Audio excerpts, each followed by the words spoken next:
¿Qué necesita, profe? Es que me estaban pasando las diapositivas. El control. Bueno, pero igual vamos, mira, ahí está pasando. Doc, yo ya le di que tome el control, pero si gusta me dice y yo las voy pasando, no hay problema. Mejor, me gusta más así. Listo, me dice y yo se ¿Listo? las paso. Bueno, entonces comencemos.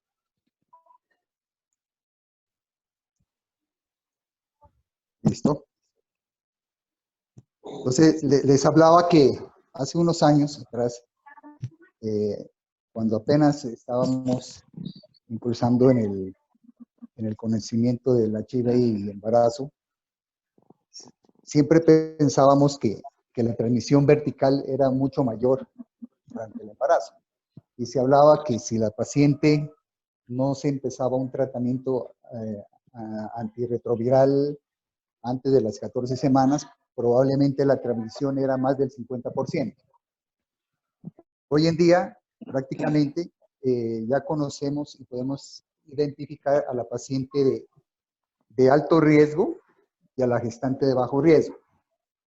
La gestante de alto riesgo es la madre portadora de VIH, sin terapia retroviral, anteparto, ¿sí? Con cargas virales altas. Entonces, y hoy se habla que este grupo de mujeres tiene más del 2% de probabilidad de transmitir el virus al recién nacido. Entonces, la paciente de alto riesgo es aquella que no ha iniciado terapia retroviral temprana, ¿sí? Ya les había dicho, idealmente de las 14 semanas, y que tiene una carga viral por encima de 1000.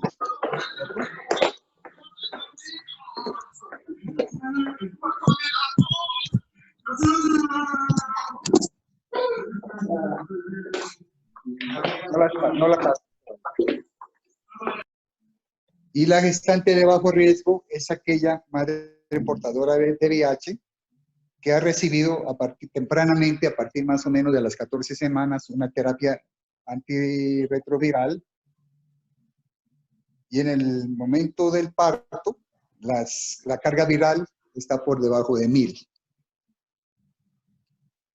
Este grupo de mujeres tiene menos de 2% de probabilidad de contagiar al recién nacido. Pasa a la siguiente.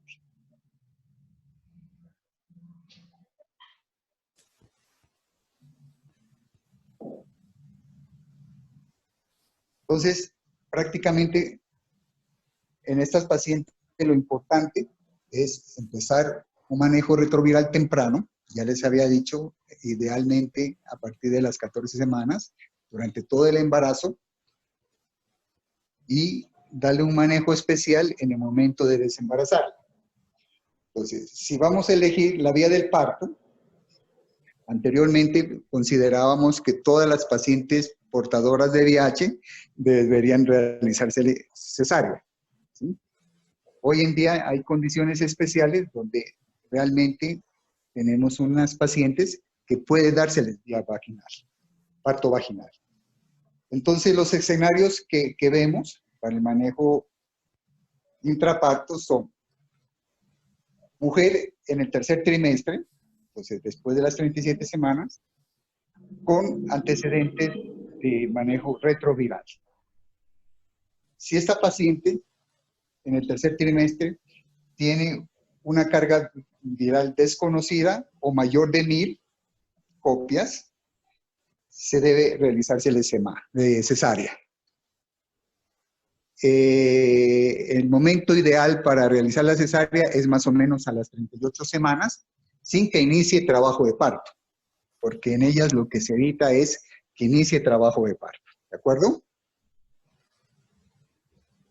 Si esta paciente está en el tercer trimestre con antecedentes de manejo de retrovirales y la carga viral en el tercer trimestre es menor de 1000 copias, esta paciente se le puede dar parto vaginal si no existen contraindicaciones obstétricas. ¿De acuerdo? Pasa a la siguiente.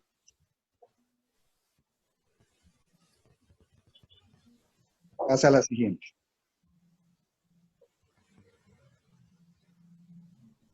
Muy bien. Entonces, ¿qué es lo que hemos visto de estas pacientes? Empezar, una vez identificada la paciente con VIH, empezarle manejo retroviral a partir de las 14 semanas hasta el momento del parto, determinar posteriormente la carga viral. Si estas pacientes han recibido retrovirales y la carga es por debajo de 1000, se le puede dar parto vaginal. ¿De acuerdo? Miremos ciertos casos especiales. Mujer en expulsivo, sin antecedente de manejo retroviral previo, se debe dar sidobudina intravenosa si se alcanza. O sea, dependiendo de la dilatación que llegue la paciente, se le puede intentar dar manejo con sidobudina. ¿De acuerdo? Pues si esa paciente nos llega en trabajo de parto con 2, 4 centímetros, creo que podemos intentarlo. Pero si ya está en expulsivo, pues yo pienso que muy difícilmente podemos, y sobre todo si tiene un buen trabajo de parto, pues vamos a tener 45 a 1 hora para tratar de empezarle la cirugía endovenosa. Si la mujer está en trabajo de parto y no ha recibido terapia retroviral previa, entonces igualmente se le intenta dar sidobudina intravenosa más una tableta de nevirapina, 200 miligramos vía oral.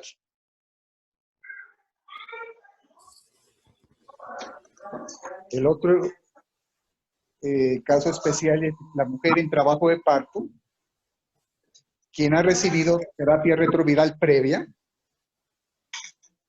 se le administra sidobudina endovenosa.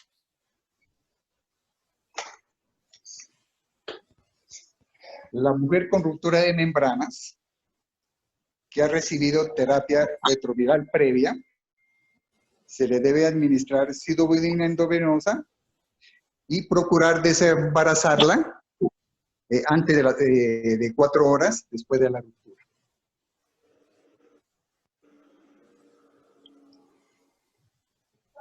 La mujer en preparación para cesárea electiva, entonces es aquella que ha recibido terapia retroviral previa y llega a las 38 semanas sin trabajo de parto. Entonces, esta paciente se le inicia sidobudina 3 horas antes del procedimiento. La primera hora se da una carga de 2 miligramos por kilo de peso de sidobudina y las 2 siguientes horas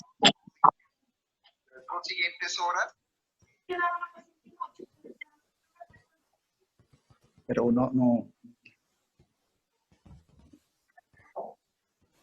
entonces esta paciente 3 horas antes se le inicia sidobudina, la primera hora de 2 miligramos por kilo de peso y las 2 siguientes horas a 1 miligramo por kilo de peso.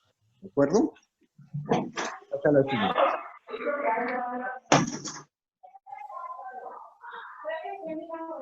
Prácticamente es la forma de preparar el goteo que se debe hacer en 100 mililitros de solución salina,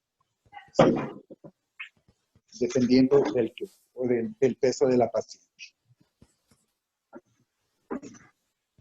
No se olviden que hay que, antes de dar el manejo, hay que pedir, ¿qué es? Prueba confirmatoria, ¿no? Western blot, para poder considerarla que es paciente portadora de VIH. En el caso de que la paciente nos llegue, digamos, ya en un trabajo de parto y tiene pruebas, digamos, rápidas, positivas, no alcanzamos a confirmarla, le debemos solicitar el Western blot, pero igual en ese momento la tratamos como si fuera portadora.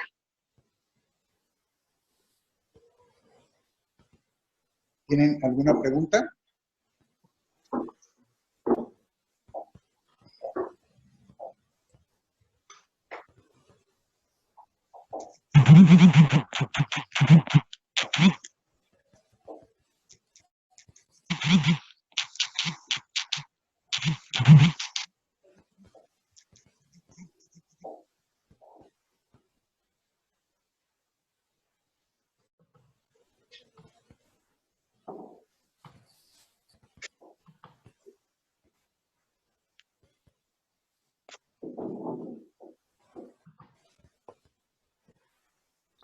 ¿Alguna pregunta, muchachos?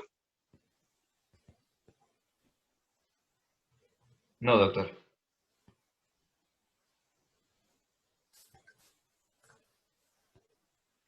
Entonces, vuelvo a resumir, ¿listo? Paciente ya identificada que es portadora de VIH, lo más temprano posible, en lo posible a partir de las 14 semanas, se le debe iniciar manejo retroviral, ¿sí? Y llevarla hasta las 38 semanas si no ha iniciado espontáneamente trabajo de parto. ¿Listo? Antes de indicar una cesárea electiva, que es la paciente que en algún momento tiene una carga viral menos de 1000 copias, o si la paciente tiene una contraindicación para parto vaginal, entonces esa paciente 3 horas antes le debemos iniciar goteo de sidobudina 3 horas antes del procedimiento. La primera hora a 2 kilogramos a 2 miligramos kilo peso, y las 2 siguientes horas a 1 miligramo kilo. ¿Listo? Y se realiza la cesárea. Si la paciente ha recibido retrovirales tempranamente y le determinamos una carga viral por debajo de 1000 copias y no tiene contraindicaciones para parto vaginal, le podemos dar la oportunidad de parto vaginal.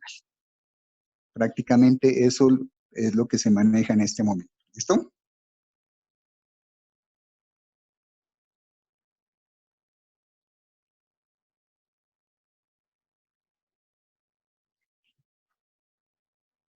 Si no hay preguntas, continuemos con el tema de embarazo prolongado.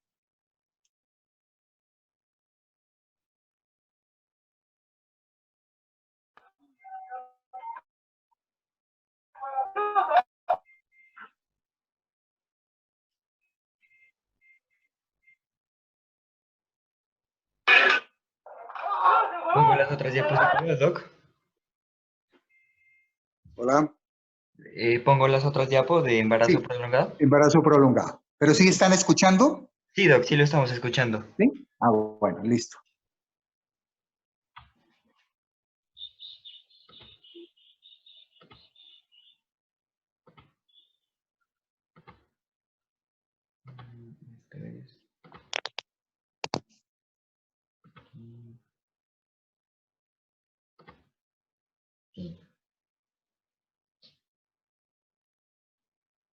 Listo.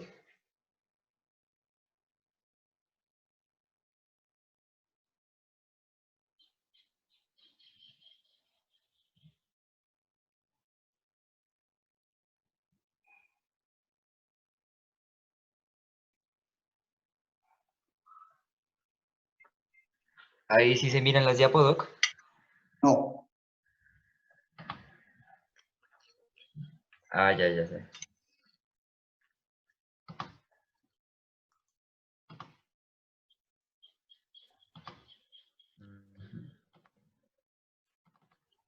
Ahí.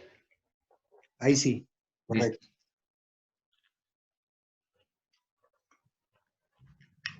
Entonces, revisemos rápidamente embarazo prolongado. Pasa la diapositiva. Entonces, definición es todo embarazo que persista durante un tiempo de 42 semanas, o sea, 41 más 6. O sea, todo embarazo que dure mayor a 42 o más se considera un embarazo prolongado. Recordemos que el embarazo a término está comprendido entre 37 y 41 más 6. ¿De acuerdo? 42 o más lo consideramos ya prolongado, post término o si ya hay compromiso fetal, se habla de posmadurez.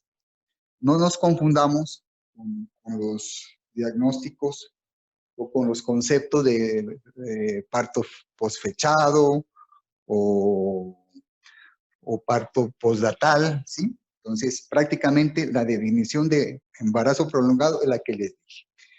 El embarazo que dura igual o mayor de 42 semanas. ¿De acuerdo? Pasa a la siguiente.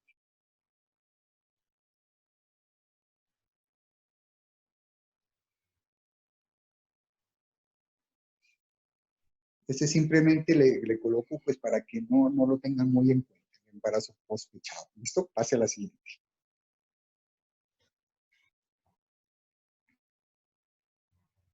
Se presenta del 1 al 14% de los embarazos.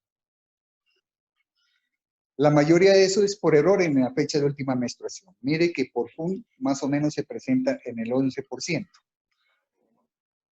Y el 2.6% si el cálculo de la edad gestacional la hacemos con una ecografía del final del primer trimestre. Pasa a la siguiente.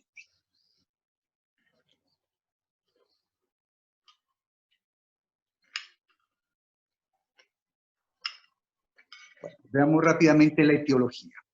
Entonces, prácticamente yo considero que la causa más frecuente es el error en la fecha, en el cálculo de la fecha de última menstruación.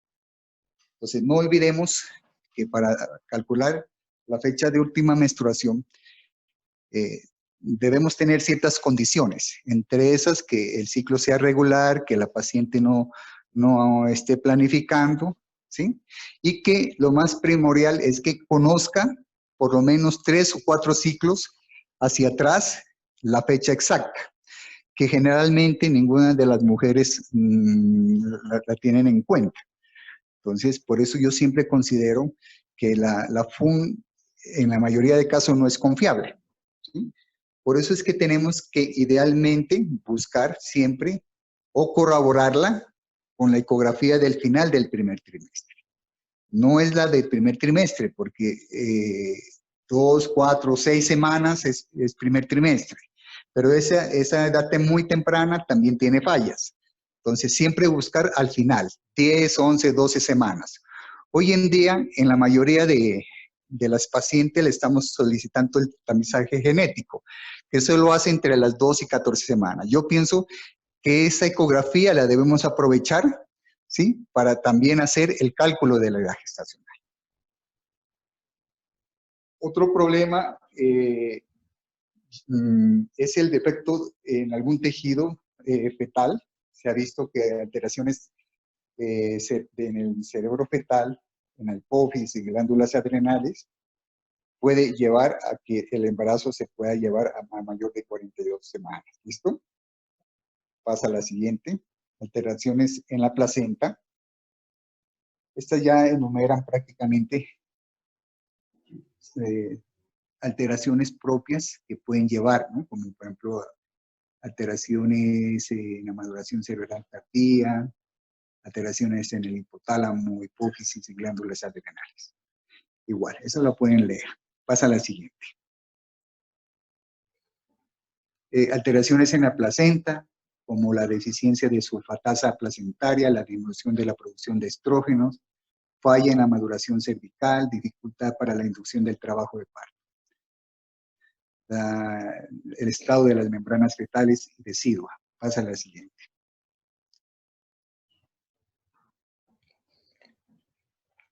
Este embarazo prolongado se ha visto que está relacionado con el bajo nivel socioeconómico, el 50% si existe el antecedente de embarazo prolongado en embarazos previos, la macrosomía fetal, el hipotiroidismo materno,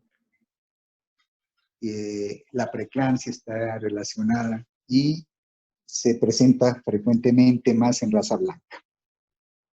Pasa a la siguiente.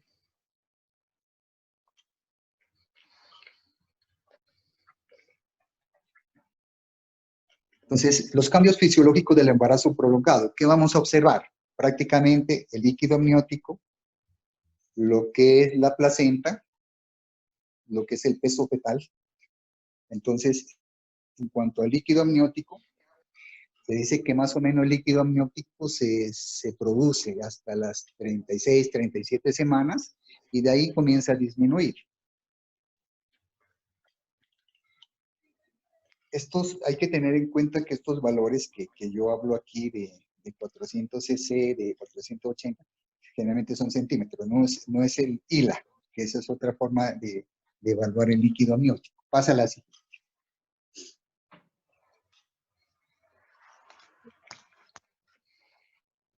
Se dice que un ILA, o sea, recuerden que el índice del líquido amniótico más o menos está entre 8 y 18 centímetros, ¿sí? Lo normal durante todo el embarazo. Un ILA por debajo o igual de 5 lo consideramos ya de riesgo, o sea, ya lo consideramos como un oligohidramnio severo. Siempre les pido que tengan en cuenta que como al final del embarazo la producción se va disminuyendo, entonces tengan en cuenta más o menos los valores. Entonces yo le decía que al final ustedes no van a encontrar islas de 16, de 14, ¿sí? Cuando tengan un embarazo de 37, 38 semanas.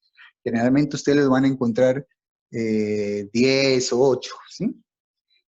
Y cuando el embarazo es muy temprano, es viable y temprano, tipo 28, 30 semanas, ustedes no van a observar un ILA de 8, de 9, de 10. Generalmente lo ven un poco más aumentado, 14, 16, ¿sí? Y miren que son valores que dentro están en el intervalo normal. Entonces, sí me entienden. Entonces, depende de la edad gestacional, también tenemos que nosotros poder evaluar qué cantidad vamos a esperar, ¿sí?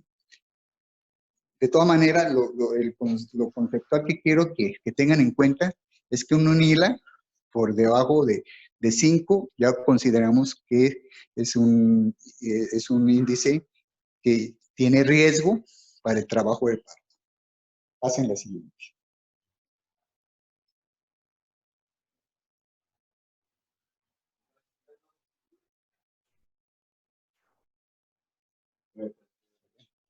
Pasa a la siguiente.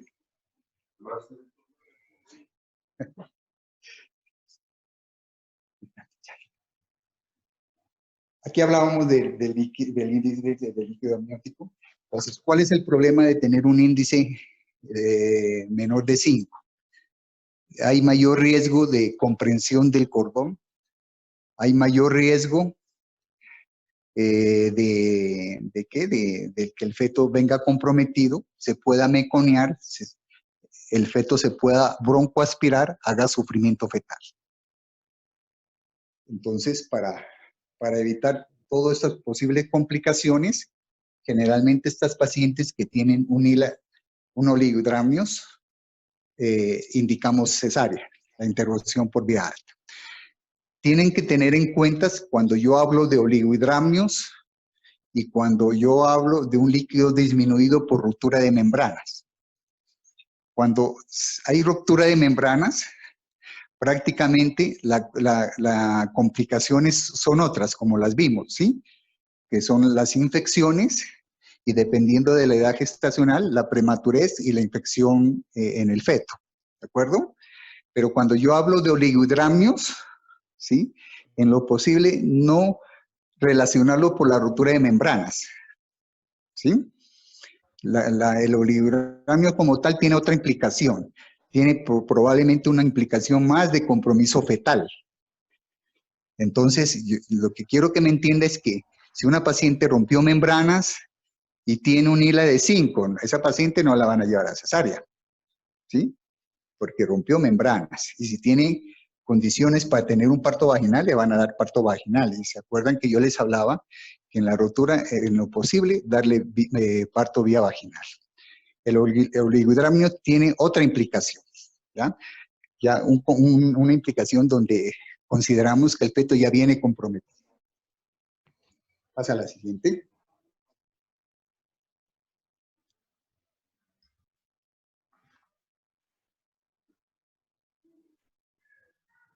Otra implicación que tiene el embarazo prolongado es que se ha observado, o sea, ya se ha determinado, que un feto por encima de las 40 semanas crece más. Entonces, una de las, digamos, de lo que esperamos en un embarazo prolongado es que el feto sea grande, no necesariamente macrosómico. Acuérdense que el feto macrosómico es aquel que pesa mayor de 4.500 gramos. Pero un feto de 4.000, 3.800 es un feto grande, dependiendo de la pelvis de la paciente, pues que lo vaya, ¿no?, a tener, ¿de acuerdo? Entonces, ese feto grande puede traer muchas complicaciones si le damos vía vaginal. Entonces, prácticamente se vuelve un parto distóxico, un parto difícil, dependiendo de la pelvis de la paciente. Entonces, nos puede hacer retención de hombro, con la situación de que para poder atender ese parto tengamos que fracturar clavícula. Puede haber lesión del plejo braquial, ¿sí? Y todas las complicaciones que puede dar un expulsivo prolongado, que es una hipoxia fetal, con un compromiso ya neurológico posterior. Pásala así.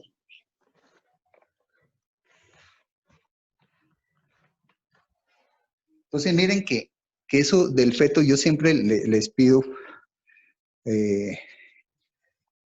cuando evaluamos una paciente que está ya iniciando trabajo de parto, es evaluar siempre la altura uterina, con la idea siempre de evaluar, ¿sí?, o poder observar o poder predecir qué tan grande puede ser el feto, ¿sí? Entonces, ecográficamente, pues, si tenemos una ecografía antes del parto, pues nos puede más o menos calcular el peso fetal. Acuérdense que el peso fetal más o menos tiene un error de más o menos 500 miligramos. Pero clínicamente, que es lo que yo quiero que ustedes tengan en cuenta, yo puedo de pronto sospechar que ese feto puede ser grande si la altura uterina en el momento del parto, sobre todo cuando ya ha iniciado el trabajo de parto, la altura uterina es igual o mayor de 35 centímetros, ¿sí? Igualmente, ecográficamente, como le digo, nos puede calcular el peso. Sin embargo, una circunferencia abdominal fetal mayor de 36 centímetros me hace sospechar también que es un feto grande. Igualmente, si la madre tiene antecedentes de diabetes o ha tenido o cursa con una diabetes gestacional, pues me hace pensar que puede tener o puede cursar, y sobre todo si ha estado inestable, ha tenido glicemias muy inestables, puede llevar a un feto grande. Pasa a la siguiente.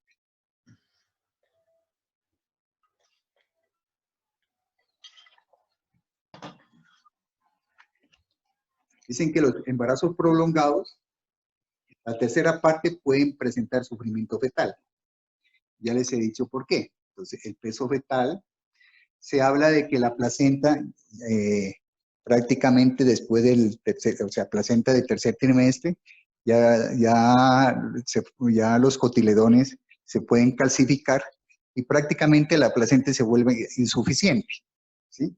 Entonces, esto puede llevar a que el feto no tenga buenas reservas, no toleren bien un trabajo de parto. Les hablaba del oligodramio relacionado.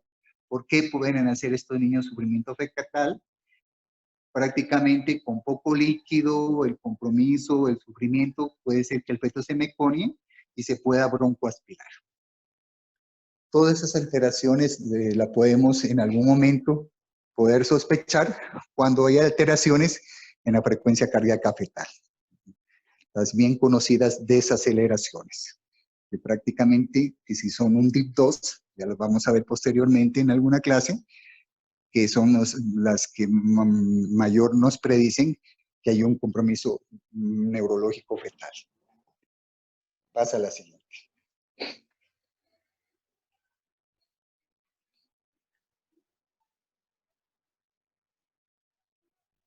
Pasa a la siguiente.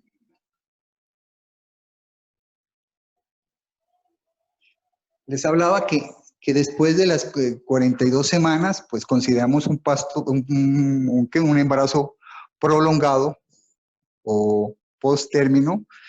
Y si observamos ciertos hallazgos en el feto al nacer, también podemos pensar y hacer un diagnóstico de que el feto sí es postmaduro.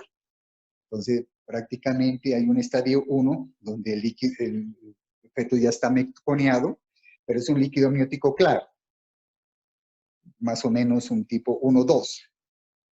La piel teñida de verde ya es un estadio 2, y cuando hay una coloración ya prácticamente verde amarillenta de efecto, que sale impregnado, además de que observamos generalmente los tegumentos como la piel y las uñas, o sea, el cabello largo, las uñas largas, ¿sí?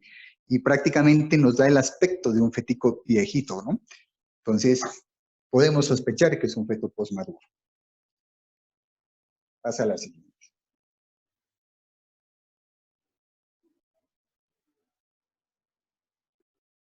Entonces, prácticamente, si ustedes,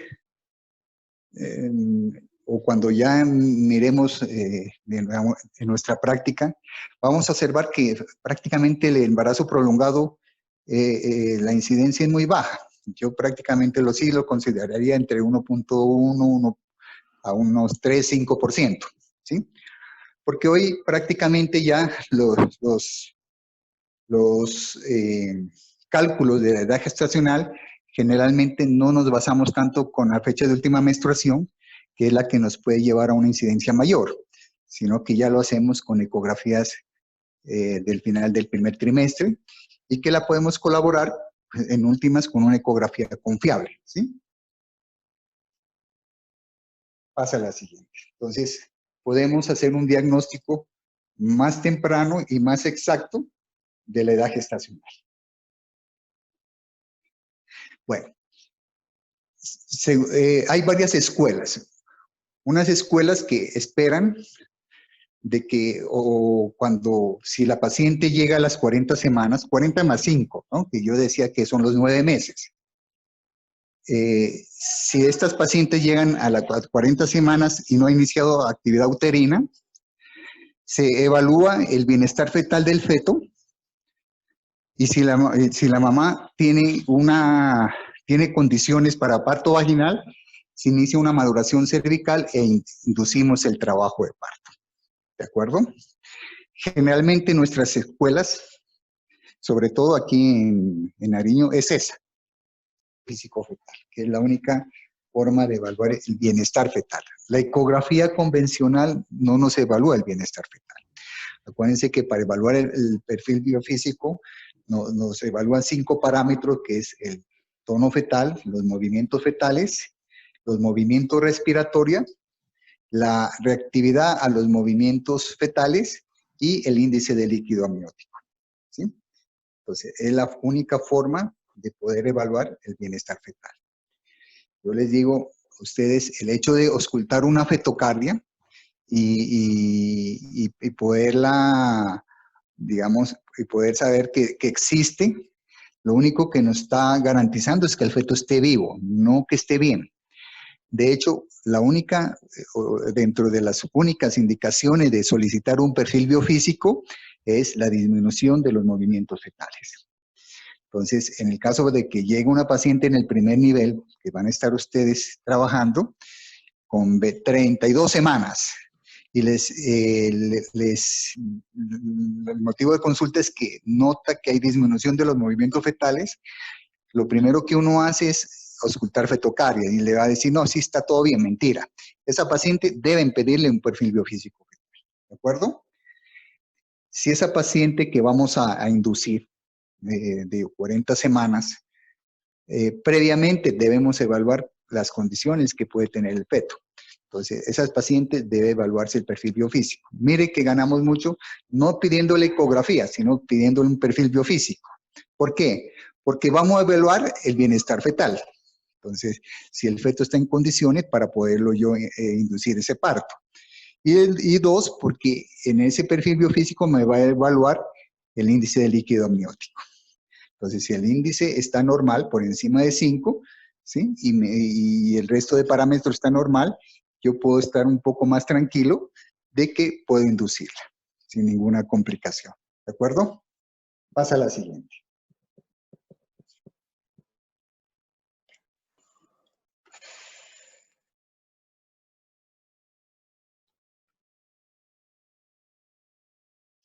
Prácticamente esto es lo que hemos hablado.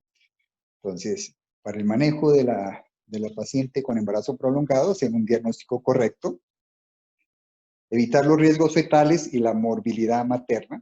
Entonces, vamos a observar el peso del feto, ¿sí? Las condiciones maternas para darle un parto vaginal,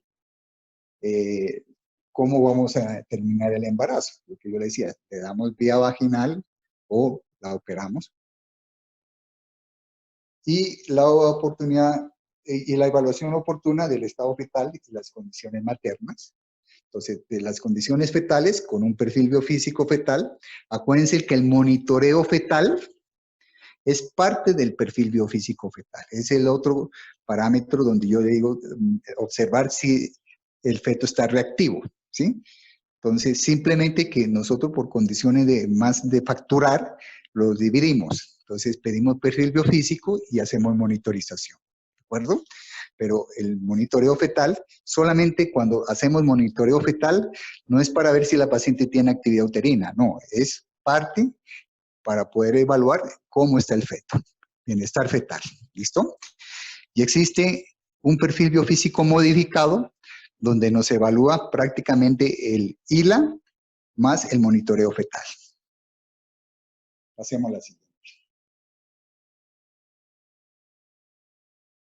Listo, prácticamente ese es el algoritmo para el manejo. Entonces, el paciente llega a las 40 semanas y no tiene actividad uterina, entonces la conducta es interrupción del embarazo.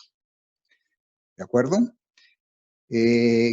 ¿Por qué vía? Entonces, si tiene condiciones para darle vía vaginal, lo haremos por vía vaginal.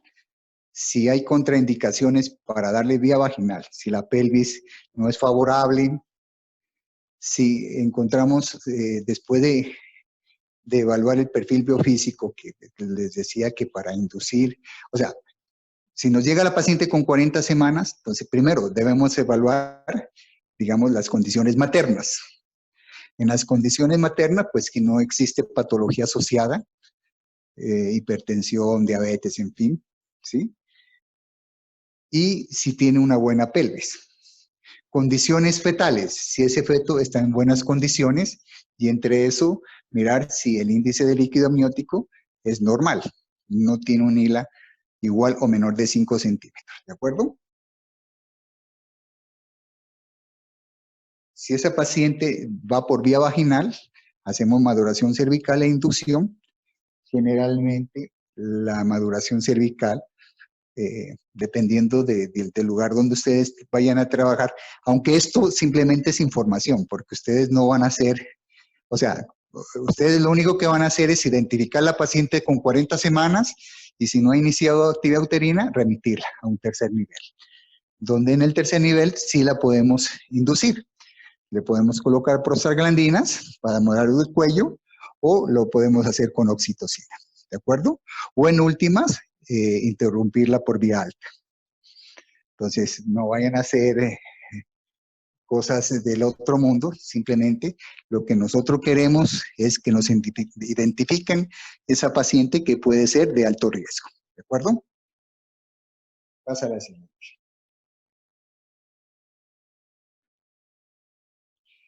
El índice de Bicho prácticamente es, digamos, la forma como podemos evaluar la maduración del cuello uterino. Evalúa 5 criterios, que son la posición, la consistencia, la dilatación, el borramiento y la estación. Eso nos da un puntaje. Eso le damos un valor de 0, 1 y 2.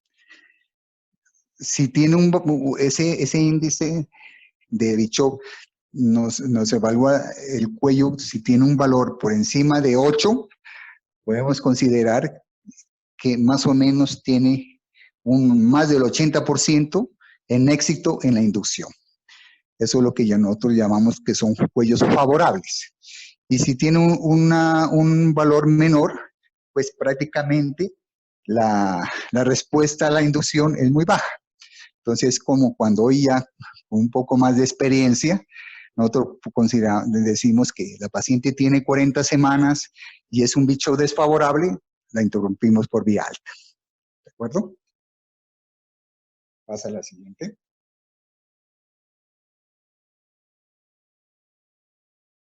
Ya para la inducción, simplemente les digo, generalmente el uso de prostaglandinas, realmente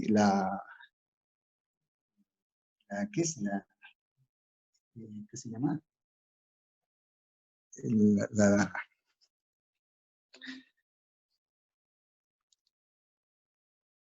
me olvidó. O sea, la FDA no es. Bueno, lo que les quiero decir es que internacionalmente no está indicado el uso de prostaglandinas, que es el misoprostol, ¿no? Para que tengan en cuenta, con feto vivo. Sin embargo, existen ya los estudios, la FDA, ¿no? Los estudios están haciéndolos con misoprostol, ¿sí? Pero hay que tener mucho cuidado. Igual esto, como le digo, es información porque ustedes no lo van a hacer. Sin embargo, la droga pues que tenemos, que es permitida, es la oxitocina. Entonces, cuando nosotros colocamos oxitocina para terminar un embarazo, tenemos que tener en cuenta que si es un embarazo a término. Entonces, si ya consideramos que es de 40 semanas, pues obviamente es a término. Y los valores, o sea, la cantidad de oxitocina oscila entre 2 a 20 mil unidades por minuto. 20 mil unidades es el tope. Debemos empezar por poco, escalando poco a poco, porque la pregunta de muchas personas puede ser, bueno, ¿y por qué no empezamos con la dosis máxima? Y la respuesta pues, puede ser mejor, pero no, es porque sobresaturamos los receptores. Entonces, primera condición para la inducción, empezar con dosis bajas y ir ascendentes. Empezar temprano, tipo 8 de la mañana, y retirar la inducción tipo 5 de la tarde, y dejar esos receptores en la noche para que reposen. Al día siguiente, continuamos con digamos, con la dosis que quedó, ¿sí? Para ir incrementándola. ¿Cuándo la consideramos una inducción fallida? Generalmente, o sea, ¿cuál es el objetivo de la inducción? Es conseguir una actividad regular. Una actividad regular es aquella que tiene 3 o más contracciones en 10 minutos que duran más de 35 segundos. O sea, que si yo coloco a una paciente 4.000 unidades, ¿sí? Y a los 30 minutos la paciente ya tiene 4 contracciones en 10 minutos que duran 45 segundos, ahí la dejamos. Esa es la dosis, ¿sí? O sea, el objetivo de la inducción es conseguir una actividad uterina regular. Pero si yo llego hasta el tope, hasta 20 mil unidades, y no consigo una actividad uterina regular, la considero fallida. ¿Listo? La otra situación es que si yo consigo la actividad uterina regular, pero no hay progresión en la dilatación y en el borramiento, la paciente se estaciona en 4, ¿sí? Entonces la considero inducción fallida. Y la tercera es cuando yo ya llevo más de 2 días en inducción y no consigo una respuesta favorable. ¿De acuerdo?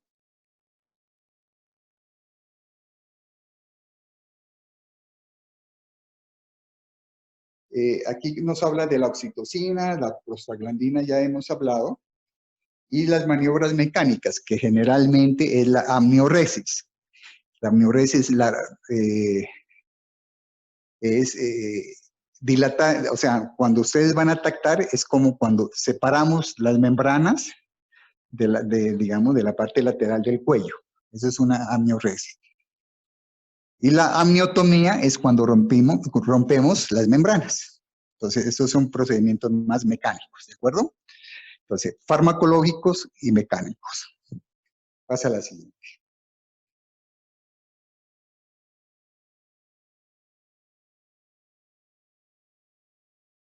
Bueno, eso ya lo vamos a ver en la práctica, cómo vamos controlando estas pacientes que iniciamos la inducción, pues la estaremos controlando.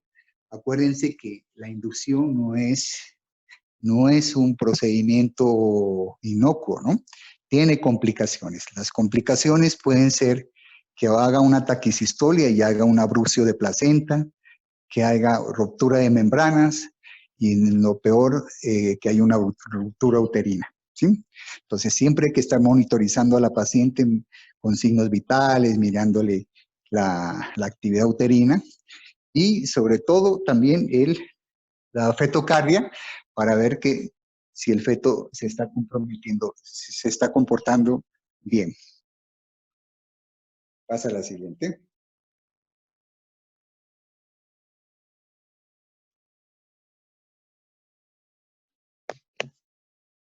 Cuando nosotros iniciamos una inducción, tenemos que tener en cuenta que estas pacientes tienen una alta incidencia, o sea, a las que iniciamos inducción, una alta incidencia de cesárea. Entonces, ¿por qué? Una, porque no responde. Dos, por las complicaciones que pueden existir, ¿sí? Y tres, porque de pronto no hayamos identificado alguna causa fetal, como una restricción de crecimiento o alguna otra compromiso fetal, que en últimas, pues en el momento del trabajo de parto no la identificamos generalmente, como le digo, con la fetocardia y terminamos en cesáreas, ¿de acuerdo? Entonces, mira, leyendo, dice un hila de 5, ya habíamos quedado 5 menos, cesárea, un peso fetal, ahí dice mayor de 400, pero todo depende también de la pelvis, sobre todo, no tanto de la estatura de la mujer, sino de la pelvis de la paciente, porque nuestras mujeres pueden ser muy pequeñitas, ¿sí? Y un feto de 3.600, 3.700 puede ser grande. Entonces, a paciente probablemente hay que hacerle cesárea. La restricción de crecimiento y la inducción fallida que yo le decía, ¿no? La presencia de meconio obviamente es un signo de sufrimiento fetal. Pasa a la siguiente.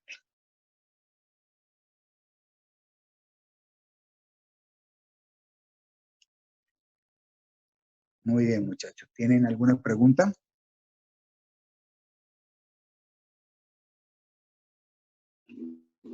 Doctor, Sí, te escucho. qué pena. Para preguntar, ¿en la actualidad se está utilizando el Bishop o Bishop modificado? Porque en alguna parte Bishop modificado. No sé cuál es el bicho modificado. Entonces, solamente Bishop. Solamente bicho. O sea, Gracias. no sé, yo te dije de bicho modificado o No, lo señor. escuchaste por otro lado. Por otro lado, doctor, entonces esa era mi No, no, pregunta. yo pienso no, yo es todo, ¿no? Porque siempre hay que evaluar todos los 5 índices que nos habla de bicho. Todos son Ah, bueno. importantes, ¿no? Ah, bueno, gracias, doc.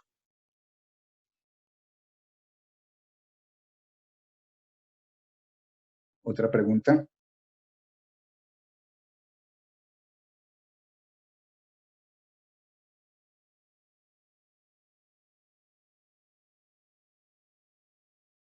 ¿Todo bien?